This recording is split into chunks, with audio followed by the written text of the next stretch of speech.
Why do team building?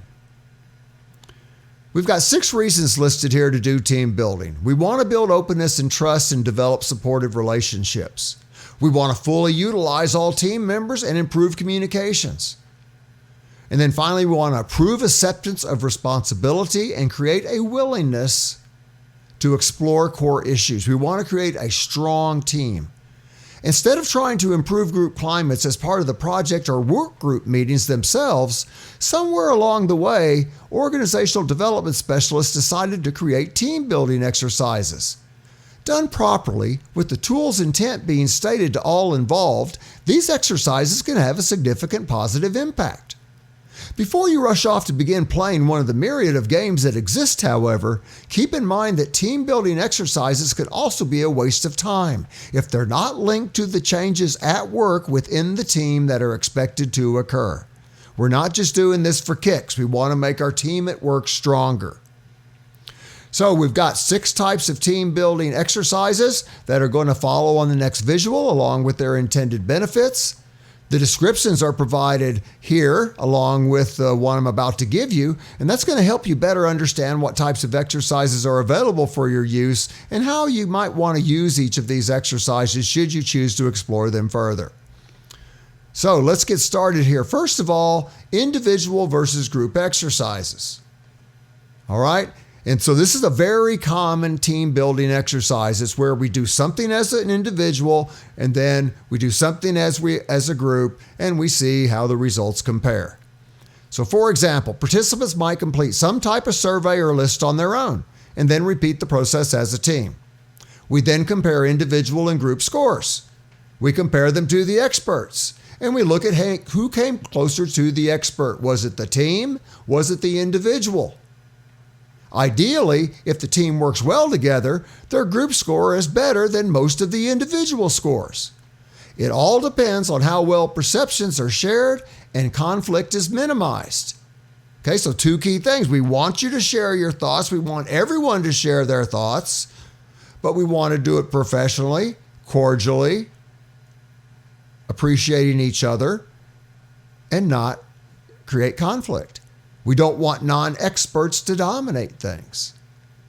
So that's individual versus group exercise. The other type is creativity games.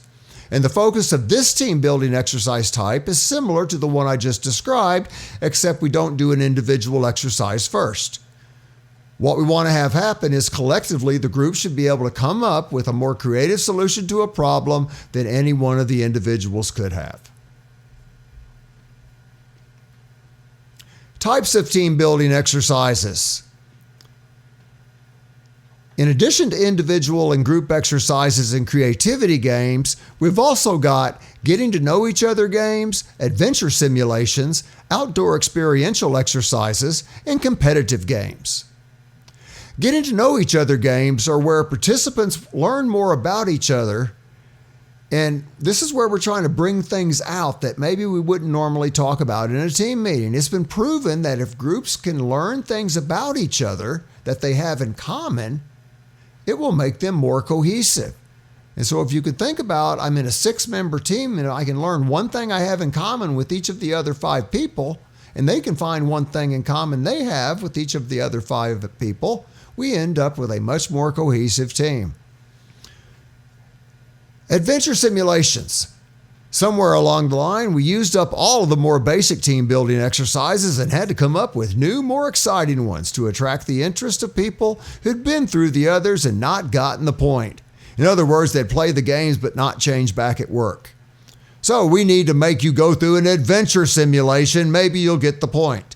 The intent of this exercise type is the same as those we've already talked about, except we use costumes, background music, special game boards, and interesting plots. And sometimes, effectively, we're able to heighten the emotion of the experience and make a greater impact on each participant. It'll work either way, depends on how it's facilitated, depends on how it's supported when you get back to the workplace. And that's the same with outdoor experiential exercises. These like high ropes courses, low rope courses. These exercises originated under the names of low and high ropes courses. They've been shown to include weekend excursions into the mountains, They go down raging rivers. The primary intent of these tools is to put the participants into an environment they're not familiar with, to challenge them with stretch activities they would not normally do, to put them into a different place cognitively. By forcing them to work together, unfreeze, form, and refreeze, to achieve challenging goals in a highly emotional situation, at least somewhat highly emotional, they'll hopefully do the same in their workplaces. Again, well-run events can do wondrous things. Competitive games, while competition usually has a destructive impact in the workplace, we've still not lost our thirst for it, at least in the States. If you have to resort to using this type of exercise, you'll probably have little success in other areas. Just try to stay away from the competitive games where there's one winner. Recognize anyone who achieves the criteria, who achieves the goal. Team building exercises are intended to help demonstrate the power of working together, not who's the best team.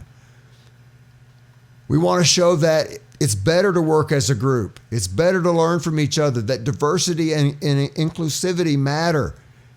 Doing work individually is not as powerful as working as a group. Teamwork has its place in a high-performance organization, but in order for it to return the types of benefits it's capable of, both the group process, how we interact with each other, and the meeting content must be effectively managed. And so many groups ignore the group process and waste time delivering the content. Don't simply meet for the sake of meeting. Learn to use your time together wisely. Reap the benefits of working together as a team. And there's a fun little exercise to wrap up this chapter in the book. It's one of my favorites, and it's a great way to explore your assumptions. And it's quite old. It's actually older than me, if you can believe that. It's called the cash register exercise. I strongly encourage you to use it. And it's one of those where you work it as an individual and then you work it as a team, and we see how our results come up. And yes, there is a key. So, happy learning, happy exploring, and happy team building. I'll talk to you more in Chapter 4.